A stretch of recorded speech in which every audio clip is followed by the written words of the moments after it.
Hello. Welcome to Our Time. What are you looking at? You. Me, I know. Your protrudences. I think I look pretty special, actually. For an old duck? Thank you. Do that again. No. No, do the sound again. Yes. Now, do you know, you could have been the voice for a famous puppet character in children's television. With a voice like that. And do you know, on this episode of Our Time, we have Michael Scheid, who was a famous voice of two really famous national characters, which were... Rock Wallaby and the Bookworm. The Bookworm. Can I just say why I'm wearing this hat? No, let's keep it as a surprise. Oh, okay. Because, and you might notice in a wide shot that we actually are surrounded by hats and a lovely lady, Lorraine Gill. Welcome to the program, Lorraine. Thank you. Now, Lorraine, I know you're not here to talk about these hats, so we'll just move on to something else. But you are. And hats isn't really the right word anymore, is it? Well, it's referred to as hats. Art, really? Yes, I would consider mine probably more art than the traditional hat, although I do make them as well. Are hats a thing only worn these days for races? In the winter, it's probably worn. The winter felts and so forth are worn. In Australia, I guess we don't so much need to rug up. But even so, in England, still they really do wear hats. Yes, but weddings as well, which we don't tend to do. Some people mightn't. We do. Did you for your son's wedding? No. Well, there you missed out. You didn't know Lorraine. No, I didn't. Yes. No. Lorraine, clearly this is an art form, though, and something as simple as netting to cover your head to keep the rain off has actually become a lot more than that, hasn't it? Well, with the ozone layer, etc., we really should wear hats, especially in summer. Yeah. Or you could have a long hair colour, and wait for the mullet to come back to keep it off the sun off your neck. Yes. Yes. Now, it's Lorraine, the nose. Oh, well, that's true. I could grow it that way. But how did all this start for you? Because you didn't start making hats, did you? No, I did a traineeship at the jam factory in leather, and I was in the production workshop there for 2 years, and then I rented space at the jam factory and I've then become, proficient at doing stuff like this? Yes. You didn't make leather whips and leather pants and things, did you? Pants, yes. Oh, pants, yes. Yeah. But you also wrote this book on exactly that. I did, yes. That was in 1990, so it's probably a little outdated now, but it still has the same information. Still leather, you've still got to sew it. Yes, yes, and the same techniques. And you've got to understand the lay of the skin, don't you? Yes, you do, yeah. My sister sews leather. Yes. She's always worked with leather. In the She's dungeon. very clever. But from doing that and from being involved with this, suddenly your creative mind moved higher up, you might say. Well, fashion is very fickle, and leather only lasted a certain time, and I rode the fashion wheel. It was fashionable then, wasn't it? Men like to wear leather pants quite. Well, I had skirts, jackets, dresses, and evening dresses and all in leather. Leather. Yeah, and of course, when the bottom fell out of that in fashion, I had to find something else to do. And mind you, I was teaching leather at Kensington Park TAFE, which is non-existent anymore. But Gwenda Baker had her millinery classroom next door, and I kept saying to her that I'd always do this, but never had the time to do it. But I chose to take on bridal wear to cover for the non-existence of leather. So it then became an issue that I had to... The mothers of the brides usually came with their daughters, and at the end of the 3 months or whatever I was dealing with them, they always wanted a hat to go with their outfit that they had asked me to make. You must have some lovely Bridezilla stories then. That would be nice to hear, but we haven't got time for that now because we want to have a look at the hats. We do. What I've got to say is they are exquisitely made. I mean, you just can't see how you constructed them. Oh, thank you. You really beautiful. can't. This is just exquisitely It made. is. And these pieces behind us, which obviously, I suppose you could wear for anything that you wanted to really be noticed. Yes, That's the truth. yes. Yes. Is there a story behind the gold one? Yes, it's made from fly wire. Of course it is. Yes. Yeah. You just happen to have some left over. Well, I was walking through the hardware store and I saw it and I got an inspiration. There you go. Do you know, I know someone who makes a lot of drag costumes, and the bath mat would end up as a dress and the curtains would be cut up. You're not as bad as that, are you? No. Because we were talking before about Rick McGill, who we all know, Yes. who's made hats for all of us, for us, for shows when we were younger. And I remember seeing him last when he was making the millinery for Phantom of the Opera. Yes. Wonderful hat maker. Yes, he taught me. And he taught you. It's just wonderful how these things can be handed over. Yes. But I've got to ask you about this one because I'm just amazed with this piece. I'm just going to show the structure at the back to start with. Yes. Obviously this is for display, but would you put your hair out of it at all, or...? It's usually done in a bun at the back. Oh, OK, to Yeah, stop so- it falling off, so to speak. Yes. Does this have a name? No. I made that for the Melbourne Spring Carnival Millinery Awards, and I've gotten the final 20. Oh, well done. So this was one of the 20 Wow. finalists, Yeah. obviously. Wow. And I'm almost afraid to ask what this might be made of. Now we know that's fly wire. It's stainless steel. Of course it is. Of course it is. So you they're don't have tie any knives and wires. forks Aren't left in the they? kitchen, right? Tie wires. Tie wires. Really? Stainless steel tie wires. Amazing. There you go. Fantastic. And just looking, I love this piece. I love the colours. These are my favourite colours. That clearly is the front, isn't it? Yes. Sort of. And this Yes. is the cleverness Yes. at the back. Yes. At the base of that is made from a thermoplastic, which is millinery materials that can mould, and they use some of the products, the thermo products, in dental and so forth. I know it's not anything to do with that. No, but that's the thing. You've got to be inventive to find the materials to make the interesting shapes. That. Yes. Well, are any of these? Is this a poor old rabbit? That's that. Well, it was made from a vintage a coat I bought from a vintage shop. Yeah. Very me. Lovely. Lorraine. I'd like to put it on, but I'm afraid I'll get makeup on it. Yes, I don't wear makeup, of course, but just in case. Lorraine, if somebody is, because you do teach, if somebody is wanting to take up millinery, how long does it take to do a course? Or how old do you have to be under a certain age? Or? I teach at the city campus at TAFE, and we offer a certificate for, and that's over 3 years, 1 night a week. Wow, okay. So it's quite an intensive... Oh, yeah. Gives you time to sew it during the week in between. Yes. How long would it take you to make a hat like this one?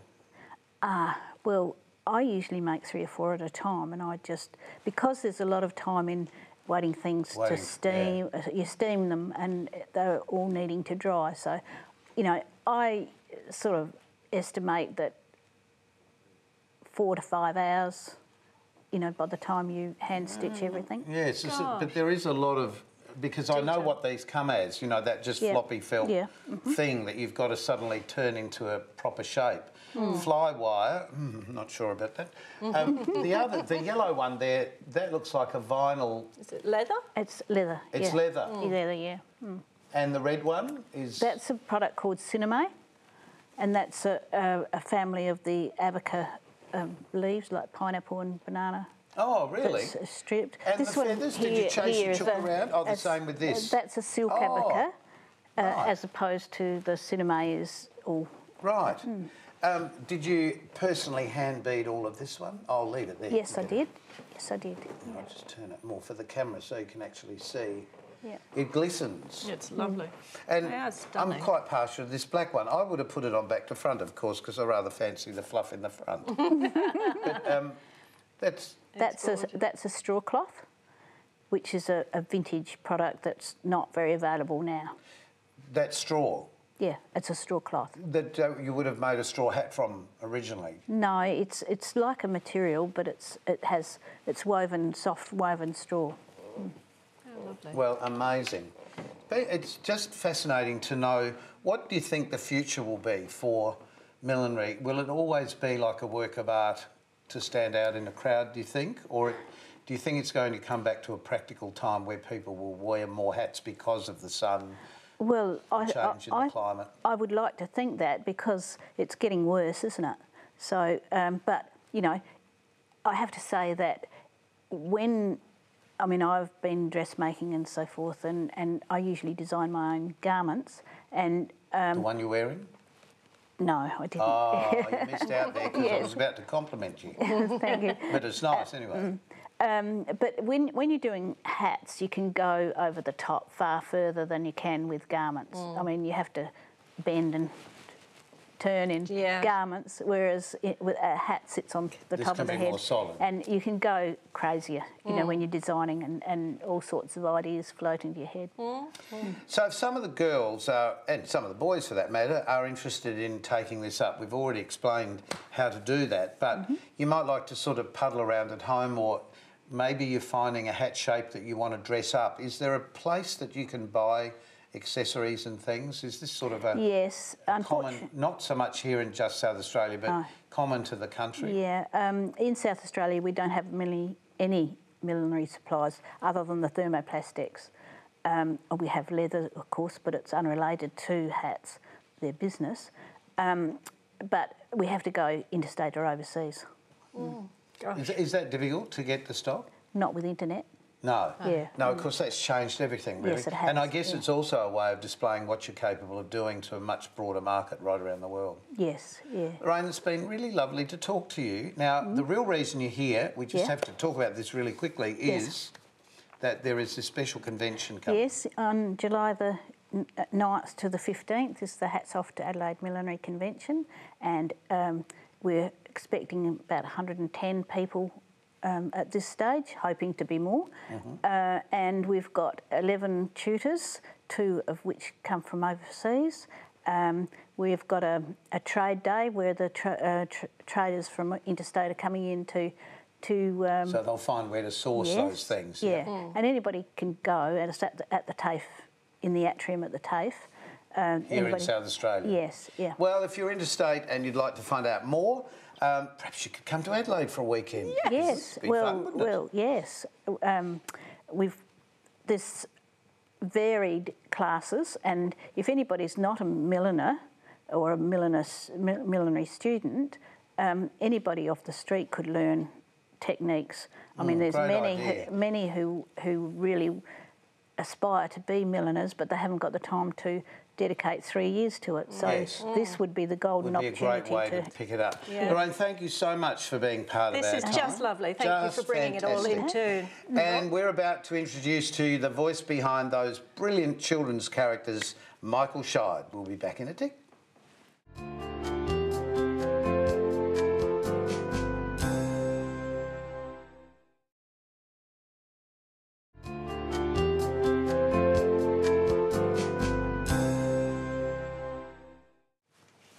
Welcome back. Yes, welcome back. We've got... it's who gets in first. I know. You usually beat me. Do you remember when we were both young and we looked fabulous, of course, because we were young, but we had some lovely people we worked with. Yes, we did. Over the years, we've obviously worked together in lots of shows, but this gentleman... Well, that looks like this. That's a John Travolta lookalike almost, isn't it? That's right. And he now looks like this. Michael Scheid. How lovely to see you, Michael. Marvellous, Malcolm. Thank you. And Janice. Yeah. I've had the pleasure of working with both of you at various times over the years. So I remember we were young once. Yes. Well, we all were. Hey, Michael, your voice is quite familiar here.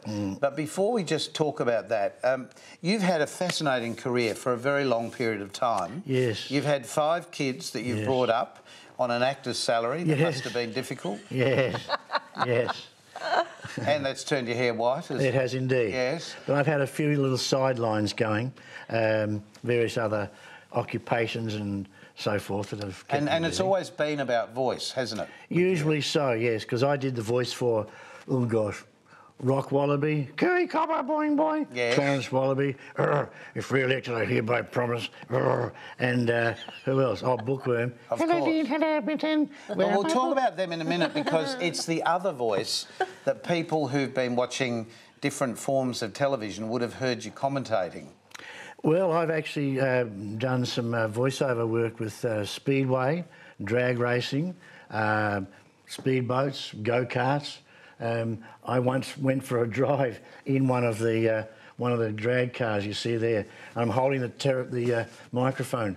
Praise the Lord, it cut out halfway down. Whoa, whoa, 133 miles an hour in 10.3 seconds. Whoa. And did you do the commentary the whole time? Oh, halfway. And then as you brake, my feet went up under the dashboard, the deceleration. Had great respect for the people I'd been describing all these years. Yes. And you'd never experienced it before? No, Gosh. but when I was doing Speedway, they got me into a sprint car. That was fascinating, also very scaring. But I'm lucky to have had the chance. And when I called the races for the speedboats, they let me go out into the rescue boat. That was fast enough, I can tell you. Go-karts, forget it, didn't get on them. No, scary But stuff. when we all worked together, they were in different shows and they were often shows that were done for the first time here in South Australia. Yes. We've got a couple of shots of you as different characters from Mary Poppins, I think. Mary Poppins and the Bunyip Children's Theatre days. Oh, there's Admiral Boom. Admiral Boom, I remember him well. And the King, the silly old King with the King and the Little Rascal. That's right. Oh, we had some fun there. It was actually a show I did, but we couldn't remember whether you were... Were you Mr Banks in that? No, I was never Mr Banks. Oh, okay, no. okay. No. Well, you weren't in the same production. Oh, they You did just about worked 3 all or the- 4 of them. Yes. Yeah. Well, the Bunyip Children's Theatre, did you work for Bunyip? No. No. Well, it was a children's theatre company here in South Australia that, to be truthful, ran on the smell of an oily rag. Yes. And an oily old car, a van, that you had the great pleasure to drive Yes. and turned up late so often because the thing broke down. Oh, I got stuck halfway between Adelaide and Whyalla at one stage. Yes. Brother. Oh, good fun. And we'd do 3 and sometimes 4 shows a day Yes. Oh, of wow. a 2-hour piece, you know. Yes.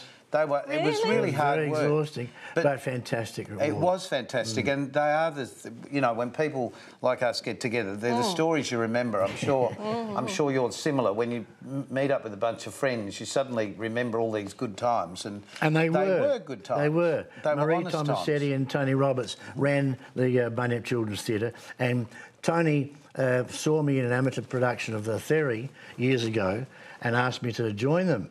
Well, I was working in the government. You can't have time off for that stuff. That's puffy gear. You can play cricket, but that's... So I went to Darwin on a promotion as an auditor, and up there doing 10 shows a year, great experience. And when I came back, straight back into the Bunyip Theatre. It's funny you say Thanks it, to Tony, Yeah. because those were the days where everyone was experimenting with what was acting and what wasn't acting. And I remember he once gave me the direction, I need to have that more green. Oh. And I've never quite worked out what more green Oh, we had a was. few of those, a few of those moments, you know. Think like an egg. You know? Wow. They were wonderful things. I want you to project, don't shout. Project, that's it. Yeah. Maria'd say, shout dear, shout. And we worked with some fantastic people we in did, those times. we did but indeed. They were and great. we toured Northern Territory. Well, I did with them anyway. Twice. No, I didn't do that. But then television came along for both of us, and you were with a rival network, but we were still best of friends. Yes. And the first character, was that Rock Wallaby? Rock Wallaby, yes. He had the little corks in his hats and so on. So this picture that we've got is a sketch that became... That's Clarence Wallaby. Right. When I came There back was a family of them, were there? Well, sort of. When I came back from interstate after playing Mo in Adelaide, Sydney, Melbourne, they said to me, I stepped in as Fat Cat for a while, and they said, give us another Wallaby. So I invented Clarence W. Wallaby, MP Esquire. Oh, so his MP voice... Can you just drop into their voice? Oh, yeah. If re-elected, I hereby promise. Clarence once got a letter from someone in the government saying, please refrain from any political comment until after the elections. They sent it to Clarence W. Wallaby, MP Esquire. wish I still had that letter. yes. MP, by the way, stood for mug politician. Of course it did. Sitting member for Alice Springs. Sitting because he couldn't stand the place. Boom, boom. So...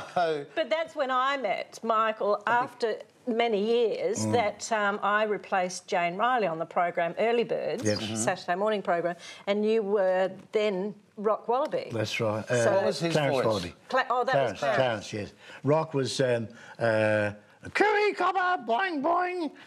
So he was up there. Yeah. Did you ever get the voices mixed up? No, no. Well, after that sort of resolved itself, that character, you then went on to probably the one you're the most famous for. Not Basil the Bunyip. Oh, Don't make up the Murray. I did that. Oh, did you? I don't remember him, but I do remember Bookworm. Oh, and Bookworm was a program that was on all around the country. Yeah, yes, and across the world, actually. We won national awards and all sorts of stuff. International. Yeah. And so his voice, or here's a picture of the crew. Yes. Hello, Lynn. Hello, Benton. Where are all my books? And you've been able to carry that through when you went to Disneyland with the... that's in Paris, Video Poli. I did the narration for the Australian Classical Youth Ballet. And normally I do it with Brenton Whittle, but he didn't travel overseas, so I did it as a ventriloquial spit. It's fine by me. Oh, but the funniest thing, we were playing in London at the Sadler's Wells, to name it a few. Yes, drop that one. Yeah, and Clarence, and I said to Clarence, you know what Neverland is, don't you? It was Peter Pan exercise. You know what that is? I said, no. I said, it's where they never get old. And the darn worm said to me, you should have gone there. My hand was telling me off. Do you see the character as a separate entity to yourself? Yes. Oh, yes. So you can talk to the character in your own voice and then come back as an event would... In fact, in the speedways, gosh, Adelaide, Darwin, Victoria, in the pits afterwards, they used to have me do Clarence Wallaby for adults, but it was a slightly adult version. Speaking of adult versions, the thing that impressed me the most was your impersonation of Roy Reen doing the Mo character. Yes. We've got a photo of this, which is worthwhile looking at because you look so much like Roy Reen. Where was this taken? That was backstage at Her Majesty's Theatre, the 100th year celebration, which was quite fun. But I met his family, his widow Sadie Gale, over in Sydney. Oh, she was lovely. She said, tell me, dear, do you get nervous before a show? I said, oh, yes, butterflies are ripping the wings off. She said, that's good, dear, because Roy used to say if he didn't get that, it meant he didn't care. Oh, no, but I have heard that before. If you don't have butterflies, then your heart's not in it. That's right. I had plenty of them. I think my heart just stopped.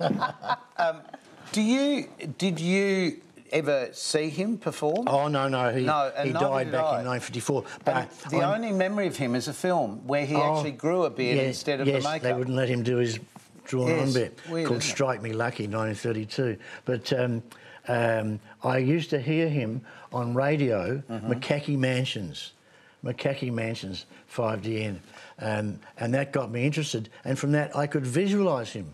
And then I got the book about him and so on as well. Right. Who wrote the show that you... Steve Spears. Steve Spears. Steve J. Spears. Yes.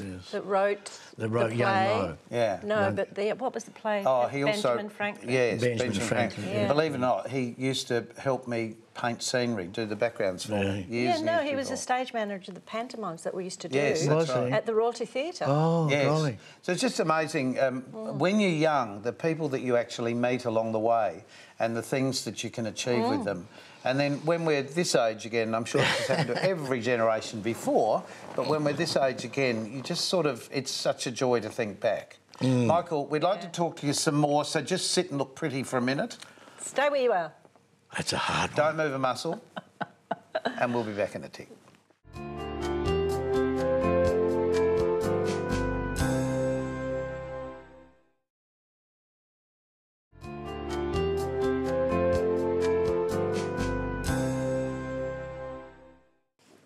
And we're back with Michael.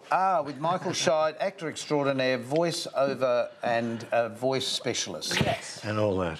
What do you want to do when you grow up, Michael? Stay alive. Good answer. Is there I anything hope you haven't done you'd like to do? Oh, no, not really. I've done film work, stage work, blah, blah, blah, all of that. I've done all my speedway and drag racing stuff, things that I wanted to do. That's not drag racing in a frock. That's No, no. no. You could write a book. I have. Oh. Actually, I wrote one on recycling. No, about you. No, about me. Meant. No, this was one about recycling for Basil the Bunyip. Okay. Right. No, about schools. your Okay. unusual and very creative life in all the many different things that you've done, because we've just shown a snapshot, really, of what you've done in your life, the characters you've played, the characters you've invented. Yes. What do you think we're missing these days for kids' television? Oh, I think we had the best times. Well, for a start, most of it was live television, and the stuff nowadays, I don't think much of it. Do you think it's too processed? I think probably We've so. sort of lost the art of communication. Yes, and By being too appeal. perfect. Because most of your work was ad-lib, wasn't it? Yes. Yes. I was allowed to. I was encouraged to. Was that actually. because you were so terrible learning it? Oh, no. Tony Roberts used to say, oh, go on, you can do this. Go on. So it would go... Just make it up. Extend. Us the same. Yeah. It was, television in those days was very much that. So you actually got the real person who was playing the characters' take and personality on the characters they were playing. Well, when I was on Here's Humphrey, I was a human as a presenter. That was one of the different type pieces. Yes. Well, thank you so much for being part of our time. you. It's just been lovely to talk to you in this way. And it was our time, wasn't it? Yes, It was. It still is, Michael. Yes. We haven't finished yet. But speaking of finishing, as we're aware, community television is probably going to go off the air for free-to-air very soon. Rats. And we'd just like to remind you that you can still continue to watch programs like this by simply downloading these platforms in your state. So here in South Australia, it's C44, and you can just Google C44 and you'll be amazed. A little thing will pop up and it'll just tell you to click here, and then you can download to have the platform on your phone if you wish, or on your computer or your smart TV. If you're in Melbourne, it's C31 in Melbourne, C31, yes. and it's also C31 in Perth, and also in Brisbane. I'm going slow, so they've got time to do all of that stuff down there. Okay. And it's been great to have your company once again, talking about the millinery and meeting the fabulous Michael Shive. Thanks, Michael. Fabulous. Thanks. So until next time, our time, We'll Janice, take care until then. and keep yourself nice till then. Bye.